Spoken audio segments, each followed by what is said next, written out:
kedua disebut Putri Chandrawati sebaiknya segera mungkin bicara bisa dikembangkan. Komjen Pol Purnawirawan Waduaji mengatakan sangat penting saat ini keterangan dari istri ex-Kadif Propam Irjen Ferdy Sambo Putri Chandrawati terkait kasus pembunuhan Brigadir J.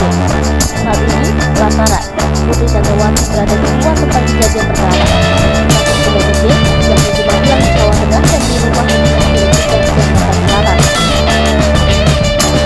Terlebih soal dugaan pelecehan seksual yang disebut-sebut dialami Putri Chandrawati. Hal itu bahkan belum ada penjelasan terkait dugaan pelecehan seksual. Di sisi lain, kami serta bahwa akan tidaknya Putri Chandrawati diperiksa polisi sebenarnya akan menguntungkan diri Putri sendiri. Apabila Putri mau diperiksa, disebutkan hal itu akan mengenangkannya. Sebaiknya kalau Putri tidak mau diperiksa, hal itu juga mengenangkan Putri saja.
Hai pemirsa Sri Popo TV, jangan lupa komen, like, dan subscribe, serta tonton terus berita-berita terupdate lainnya ya.